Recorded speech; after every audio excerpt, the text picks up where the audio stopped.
Assalamualaikum warahmatullahi wabarakatuh. Waalaikumsalam warahmatullahi wabarakatuh. Jamaah.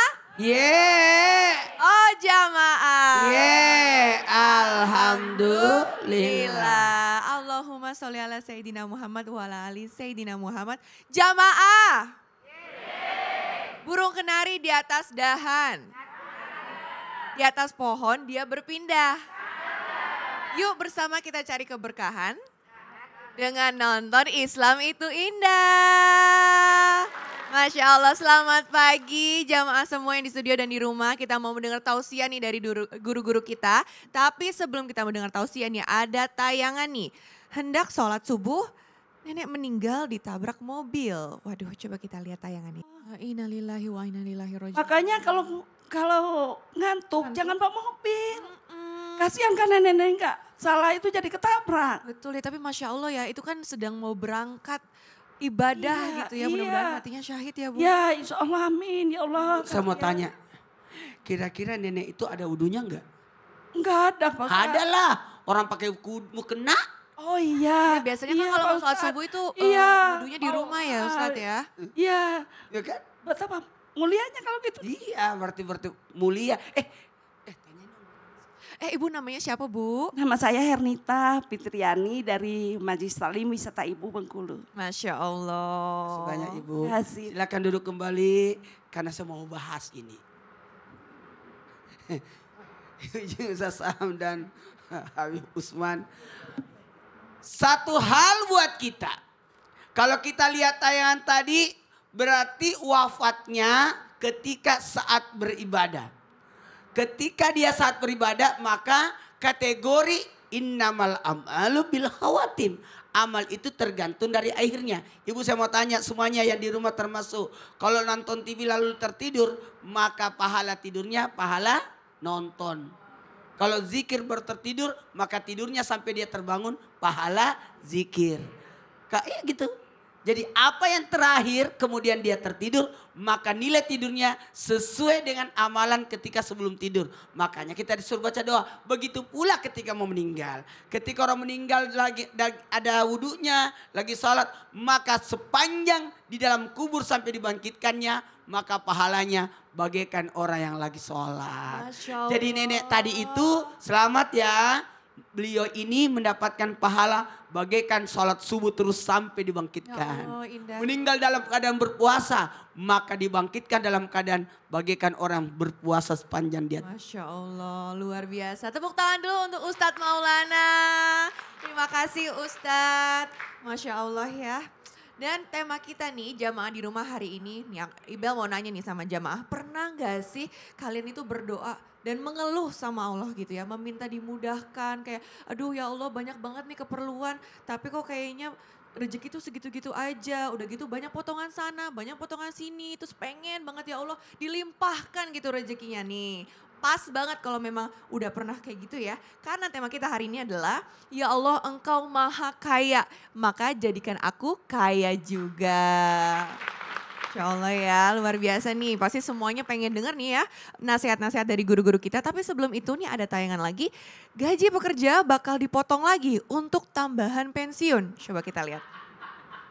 Masya Allah, gimana tuh Bib ya? Astagfirullahaladzim. Kalau misalnya nih kita tuh kayak meminta rezeki kita itu untuk ditambahkan gitu, kita berdoa. Tapi kita tuh kayak merasa rezeki kita tetap kurang. Dan kita lebih percaya tuh kayak rezeki kita tuh bisa bertambah tuh karena ikhtiar diri sendiri gitu. Bukan malah meminta langsung sama Allah yang maha kaya gitu Bib. Itu gimana penjelasannya Bib? Silakan. Afwan, Iris Bella, Ustadz Maulana, Ustadz Syam. Bismillahirrahmanirrahim. Assalamualaikum warahmatullahi wabarakatuh. Waalaikumsalam warahmatullahi wabarakatuh. Alhamdulillah. Alhamdulillahi rabbil alamin. Wassalatu wassalamu ala sayyidina wa nabina wa maulana Muhammadin wa ala alihi wa sahbihi ajmain amma ba'du. Segala puji bagi Allah subhanahu wa ta'ala. Alhamdulillah penonton di rumah, penonton di studio. Insya Allah mendapatkan ilmu yang bermanfaat dari guru-guru kita. Bisa diamalkan dalam kehidupannya sehari-hari. Amin ya rabbal alamin. Ud'uni astajib lakum. Minta sama Allah yang khusyuk. Munajat sama Allah. Sebagaimana sahabat Rasulullah SAW kalau doa itu detail. Memohon kepada Allah dengan sebaik-baiknya memohon. Maka niscaya Allah akan menjawab doa kita. Minta sama Allah dengan secara detail. Sampai bahkan di dalam hadis baginda Nabi Muhammad SAW, hendaklah kalian ketika meminta kepada Allah, kebutuhan yang ada dalam rumah tangga kalian ucapkan. Semuanya, garamnya, sendalnya, ya kan, handphonenya, makan anaknya, sekolahannya, kendaraannya, minta secara komplit. Karena apa? Karena berharap akan ridhonya Allah Subhanahu wa Ta'ala. Dengan dikabulkannya doa oleh Allah, dengan memohon yang sesungguhnya. Dengan cara apa? Dengan cara meminta secara detail. Meminta secara komplit. Ya Allah, saya pengen ini, warnanya ini. Kalau bisa mereknya ini ya Allah. Karena kalau merek ini lebih bagus ya Allah. Nah itu minta sama Allah. Ketika seorang minta kepada Allah, kita sebagai makhluk, wajib bagi kita untuk berdoa, memohon. Karena doa silahul mu'min. Doa itu adalah senjatanya kita nih, orang yang beriman. Orang yang beriman dia wajib meminta. Allah Tuhan, kita makhluk. Kita wajib memohon kepada Allah. Kita wajib meminta kepada Allah. Kalau bukan Allah, siapa lagi yang akan nolong kita? Kalau bukan Allah, siapa lagi yang akan membantu kita? Kalau bukan Allah, siapa yang akan memudahkan urusan kita? Oleh karena itu, sesulit-sulit apapun hamba, maka wajib dia meminta. Sekaya-kaya apapun hamba, wajib dia meminta. Karena kita adalah manusia yang tidak mempunyai daya dan upaya kecuali kekuatan Allah. Karena apa? Karena kita adalah makhluknya Allah yang wajib sujud dan patuh kepada Allah kalau mau dikabulkan doa. Kalau kita nggak minta sama Allah, celaka. Masya Allah. Kalau bukan sama Allah, mau mintanya mau sama siapa lagi Siapa ya? lagi? Habib ya? Minta manusia sebentar. Oke, Masya Allah kita sudah mendengar nasihat dari Habib Usman. Sekarang Ibel mau nanya langsung juga nih sama Ustadz Syam. Ustadz Syam. Iya, siap. Ustadz nih, kalau misalnya ya kita ada seseorang nih yang berdoa, meminta kekayaan sama Allah gitu. Tapi nggak kunjung diberikan juga gitu. Enggak dikasih-kasih Nggak sama Allah. dikasih-kasih sama Nah, Allah. Apa karena Allah tuh takut ketika nanti dikasih rezeki berlebih nanti. Allah enggak pernah takut. Iya, maaf Ustaz. Maksudnya takutnya apakah nanti hambanya jadi kufur Siap. atau bagaimana, itu mohon penjelasannya Ustaz. Baik, bismillahirrahmanirrahim. Tabi Iwel, guru Ustadz Maulana Habib Utsman serta guru-guru kami bahkan Allah Subhanahu wa taala. Al-Qur'an surah Al-Ankabut ayat 62. A'udzu billahi minasy syaithanir rajim. الله يبسط الرزق لمن يشاء من عباده ويقدر له إن الله بكل شيء عليم.